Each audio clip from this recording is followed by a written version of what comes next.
The Watchful Neighbor. Chapter 1. Watching Shadows.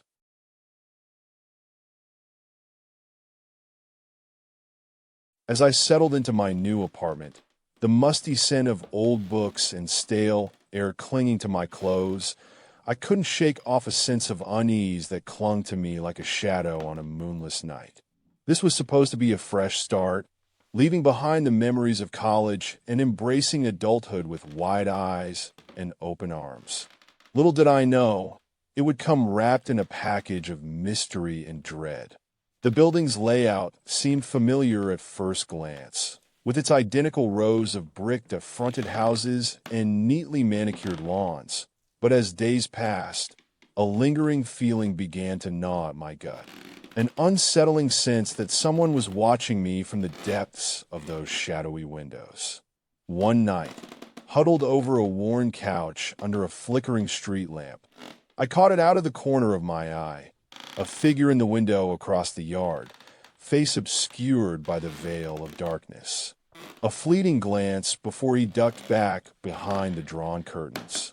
I rubbed my eyes, telling myself exhaustion played tricks on me, but my pulse quickened regardless. It happened again, an indistinct form materializing at midnight's whisper, gone just as suddenly. Sleep became a precious commodity, and with it peace of mind. Each night since moving in, a low humming had grown louder, like someone was padding through the walls, searching for something. Days blended together in a haze of curiosity mixed with fear. A peculiar encounter further solidified my growing paranoia. I opened my door to find his trash can at its usual spot, but it contained more than rotting lettuce and yesterday's newspaper. Amidst the detritus lay a faded photograph. A child not much older than 10, eyes wide and skin pale as moonlight, staring back with an unsettling gaze. The photo seemed to whisper tales of a past I didn't ask about. The man who lived there, Mr. Jenkins, was always immaculately dressed in charcoal suits, his features obscured by the evening gloom. Now he seemed more sinister than harmless. I decided on a hasty confrontation one fateful evening, heart pounding as I approached the door. "Mr. Jenkins?" No response. A rustling sound from inside, and the door creaked open to reveal him. Tie loosened, glasses perched atop his forehead. "Hello there." His voice bore no warmth, but it wasn't cold either. More like a distant echo in a hollow room. I swallowed hard and stepped closer. "You've been leaving me strange things. That child's picture from your trash. The humming." He chuckled, low and mirthless. "Strange?" The photograph was a mistake, a relic of the past. His gaze danced between mine, then drifted to my shoulders before returning to my face. "The noises? This old house always creaks at night." I lingered, unsure if I'd misinterpreted his words, but the image in the picture haunted me. "I don't believe you." I spat, a hand on my hip. His smile stretched, thinned out lipped and reptilian. "You see things. You're just settling." My first few weeks of independence felt tainted now. The very air seemed to vibrate with secrets, as if my flat had become part of an unseen storybook. He retreated into his house, leaving me on the porch, bewildered. It was then I noticed a strange symbol etched into the doorframe. 3 interlocking circles, and the door closed behind him with an eerie thud. Days turned to weeks, and that photograph haunted my dreams. One evening, as I sat reading by candlelight, the shadows within my apartment came alive. A movement on the periphery of my vision forced me to turn. There, for a fleeting moment, stood Mr. Jenkins in the window frame, eyes unblinking under his glasses. Watching, waiting, my skin prickled with goose flesh. I glanced back at my book, the page blurring as reality blurred with nightmare and waking life. The wall shared between our homes now felt an impenetrable barrier. Inexplicable things began to occur. Books misplaced, a faint whisper in my ear when no one was there, and whispers within the walls on sleepless nights. An unspoken language that made me listen for more. The photograph still sat atop my dresser as I prepared for bed, heart racing with each floorboard creak. The humming grew louder, turning into a steady thrumming. It wasn't just the house, it was him. A chill seeped into my bones, and I found myself pacing to calm it. As I stood before the kitchen sink, the garbage can outside caught my eye, now filled with trash that should have been in his own. Curiosity won out over fear as I knelt beside it, lifting the lid cautiously. Inside lay something blackened and twisted. A human bone, stained crimson under layers of garbage. A scream caught in my throat as my hands trembled, threatening to drop their load. That night, sleep fled me, replaced by visions of those interlocking circles seared into my retina like a brand. Come morning, the bone was gone, yet I found another item, a child's shoe with an eerie rust-colored stain. Each day blurred together, hours ticking away without respite as fear morphed into obsession.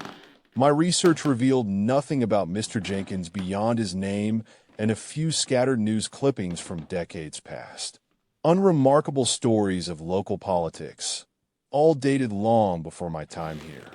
Yet I knew he'd discovered my watching, sensed it somehow. His eyes seemed to follow me even when turned away.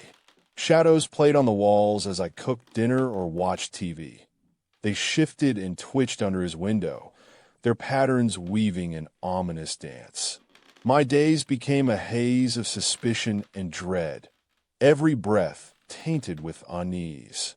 The doorbell shattered my reverie, jolting me from the trance. He stood in the doorway, tall and imposing despite his slender frame, eyes hidden behind those opaque lenses of his glasses. I wanted to believe him innocent. Yet, there was that photograph and those sounds. Sarah? His voice carried a faint tremble beneath its smooth tone. Can I help you with something? My hand hovered above the doorknob before falling away as he stepped closer. The air seemed to thicken between us like smoke. I just wanted to introduce myself. In his presence, my words dried up on my lips. I gestured towards the mess in the living room. Books scattered, covers splayed open. He brushed past me with a quiet reverence for someone who'd known me all along. His gaze roamed that study of mine where I'd left everything exposed to the world, lingering on each volume's spine label before settling at one. The Watcher, an old tome bound in leather and covered in red dust. A shiver ran down my spine as his eyes met mine once more. A collector like myself. The hum had taken on a rhythmic quality that night. A heartbeat, relentless and human-like. His words slithered into my memory. Read it, Sarah. It speaks of the unseen. In that moment, I knew I was trapped in this story, penned by forces beyond control.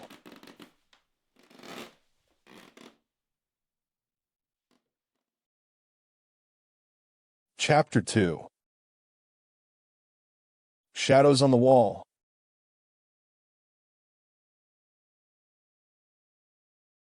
I'd never read anything more than chapters from The Watcher, yet a morbid fascination propelled me to open its pages before sleep overcame me each night. The tome's words blurred and shimmered like smoke on the page, but it held sway over my dreams. Nightmares woven around the symbol that had appeared in his doorway. 3 interlocking circles marking bloodlines, binding lives, controlling destinies. In these visions, children were taken by the darkness while adults were made to watch through those same symbols etched into their skin. I awoke drenched in sweat, heart still galloping. The doorbell pierced the morning light, shrill and insistent. Mr. Jenkins stood there, no longer alone. The woman at his side had eyes too dark for anyone's, her form draped in shadows that seemed to move as if she wore flowing robes. She whispered a single word, "Wake," before they both vanished like specters into the lightless day. My head spun, and I opened those books with hands shaking.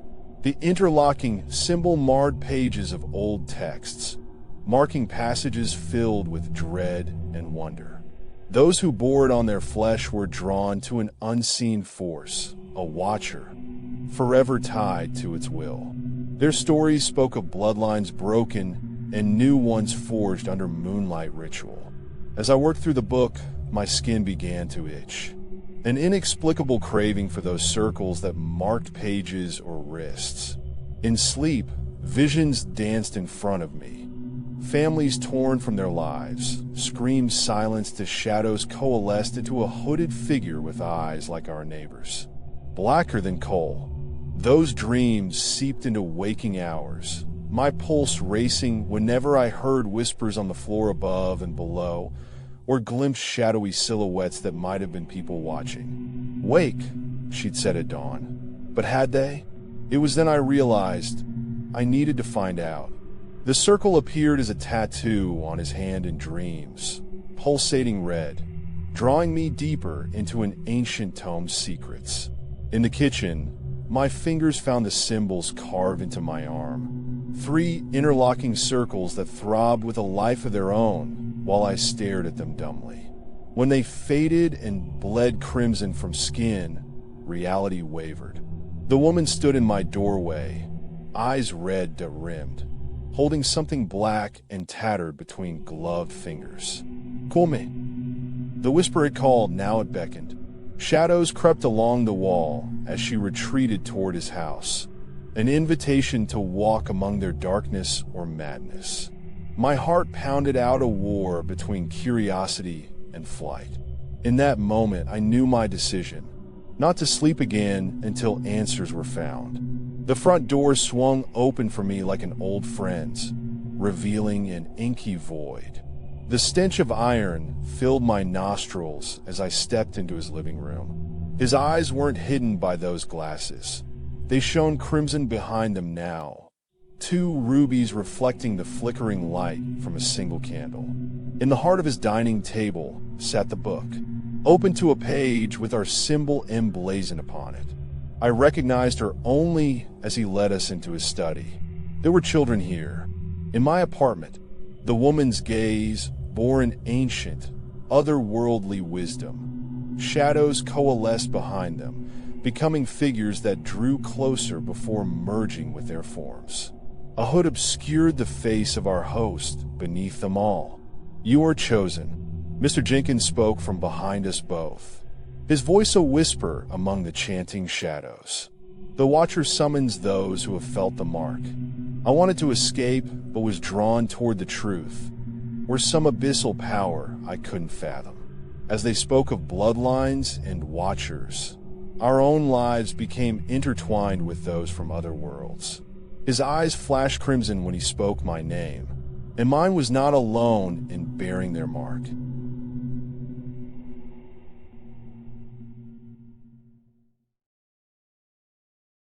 Chapter 3. The Unveiled Truth.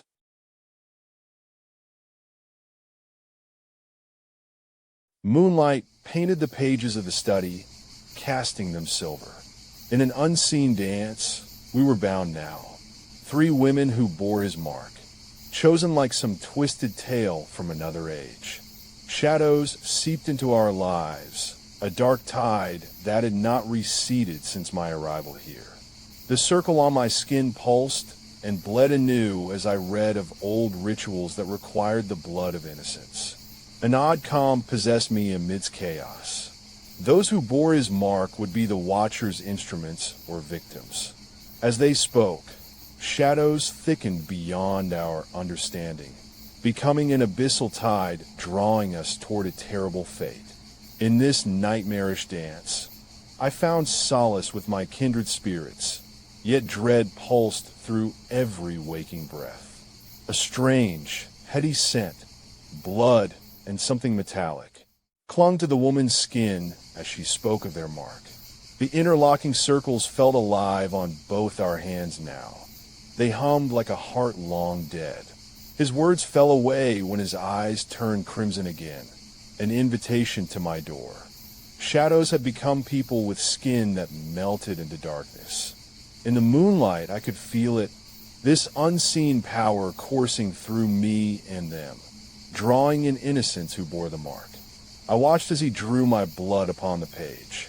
My life became one long nightmare of blood and madness, the woman's screams echoing through time. In some other reality, a hooded figure watched and waited. They knew his name, Kalen. I knew theirs. They were Aiden and Amara. My mind swam with questions that only answers could soothe.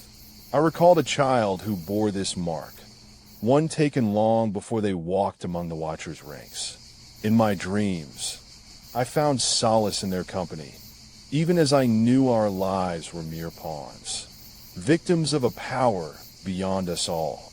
The tide of darkness claimed those who'd left with me that fateful day. Each life like so many grains of sand in a desert storm, lost to an eternal abyss. The woman spoke first when we found Aiden and Amara at the river's edge by moonlight. "Wake," she said, and they drowned, their bodies never breaking on the surface. Blood lapped at my legs, pulling me down beneath the water. Crimson poured from our veins into this silent night. I rose to darkness that was not water, a hooded figure watching us become one with Kalen, lost in an eternal ocean of blood and flesh as I drowned by choice or fate. They bore their marks like me now, but Aiden's spirit cried out silently for mercy while the crimson tide still flowed from his life. A watcher waited at every step. I became aware that they'd been brought here to take their own lives long before this waking dream began. We were never alive. The power awakened in them in this reality. In their deaths, a new self was born to serve its will while they served as instruments of darkness. This was Kalen's fate too, an endless cycle to be broken or embraced.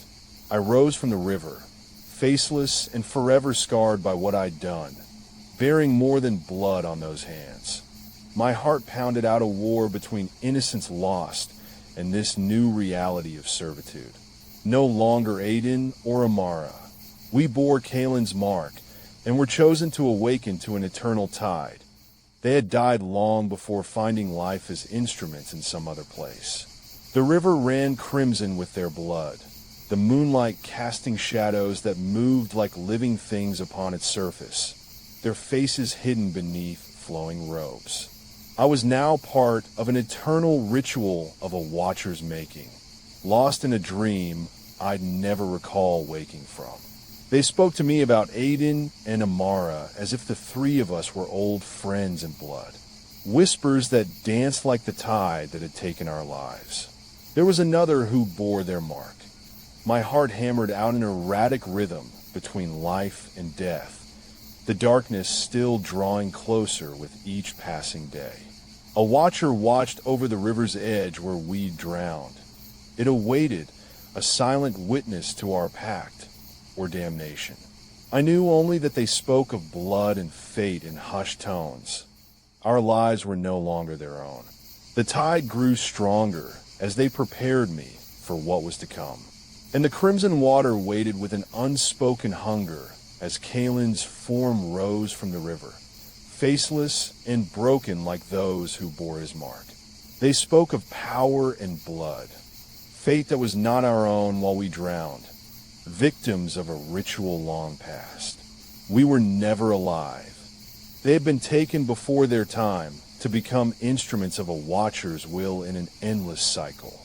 The tide was stronger now, the figure that awaited us at the river edge watching with unblinking eyes, a silent witness to our pact and damnation. I bore his mark on my chest now, crimson under moonlight, and he spoke as if we were old friends who'd long known each other in bloodshed and madness. They spoke of him. He was but a vessel for the darkness that had called me back to life from death's door. I bore no memory of their lives or our pact, Only darkness and fate. A damnation where hearts beat with unseen wills. In the kitchen, crimson still stained my skin, blood that seeped through the canvas of my soul and adorned our chest in crimson hues. A silent witness waited at the river's edge. We were damned from birth for some greater purpose as faceless, heartbeats tied to the tide, instruments of their will. The watcher waited silently by the water's edge, an eternal witness that spoke nothing, his presence the only true heartbeat I felt.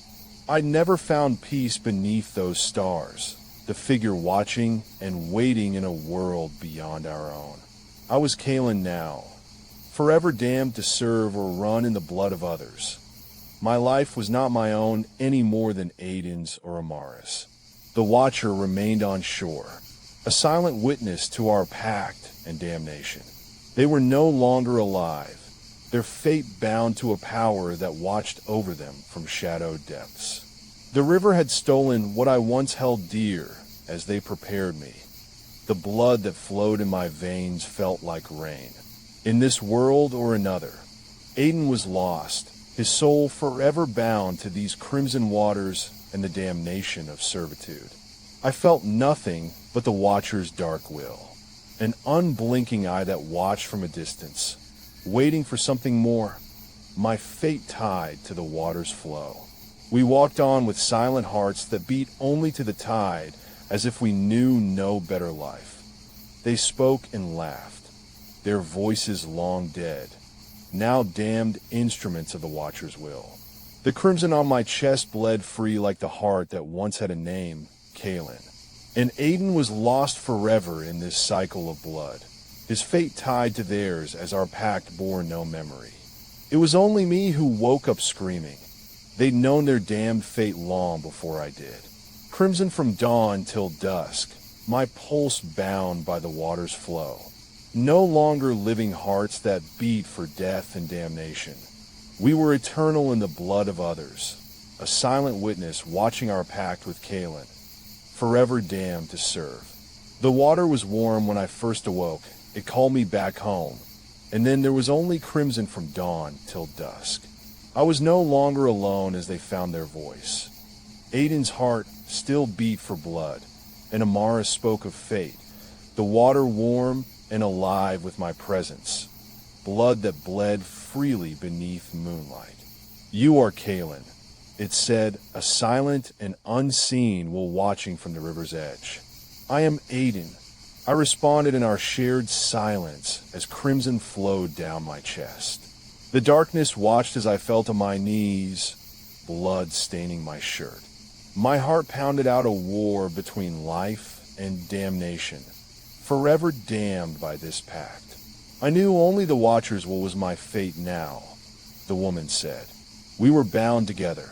They could not remember their lives. I knew what I had become. Kalen, Aiden, Amara. There was no escape from this crimson tide that bound us to blood. But we did not die, a silent watcher waiting over us as if it watched our pact. In my dream and the watcher's wake, I saw nothing until I remembered the woman's laughter as crimson painted clothes that stained the river red. They'd known their damnation. There was no escape, forever damned to a life of bloodshed and death. In time, they found me, a man who knew nothing about what became Kalen, Aiden, or Amara in some distant dream. They found him by the river's edge when I rose. They felt my pain as their own, the silent witness watching over us. The crimson that once stained the water called, and an unseen will watch them from the river's edge. I bore their name. We were no longer Aiden or Amara in this world.